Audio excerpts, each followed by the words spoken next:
5 minutes. Chair now recognizes the gentleman from California.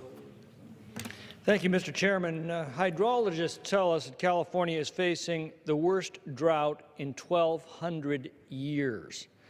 With the rain season officially over, our snowpack is just 3% of normal, and many reservoirs are already drawn down perilously. Californians are now threatened with draconian fines if they take too long in the shower.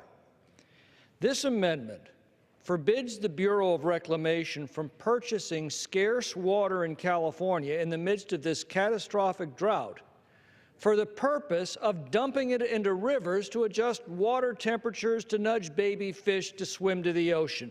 As ridiculous as this sounds, that's exactly what the Bureau of Reclamation has been doing throughout this drought. It is using money taken from families' taxes in order to purchase water that's desperately needed by these same families and then literally dumping it down the drain in front of them. This exacerbates an already perilous scarcity of water while forcing the price of our remaining supplies even higher.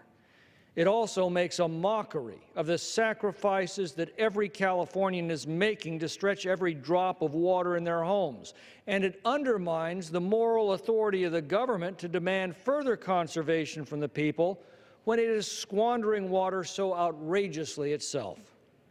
We don't know exactly how much the Bureau is spending for this purpose because they don't account for how their purchased water is used. This measure would forbid them from wasting any of our water on such frivolities as adjusting water temperatures.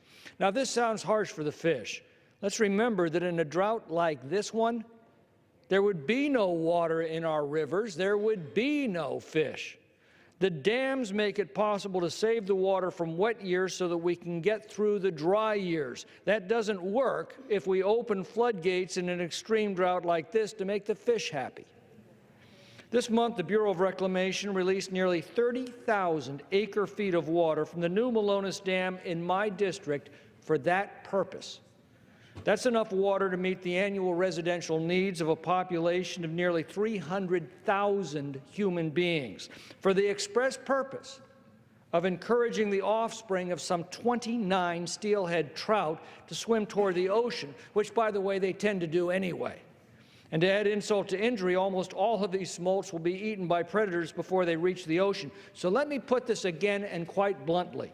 In order to benefit a handful of steelhead trout, the Bureau sacrificed enough water to meet the annual needs of a human population of 300,000. At $700 per acre foot, the cost of this exercise amounted to $21 million. This is the lunacy of the environmental left and the policies they've imposed on our state and our country. It needs to stop now. And to the extent that we can do so through the power of the purse, we must. I reserve the balance of my time. Gentleman from California.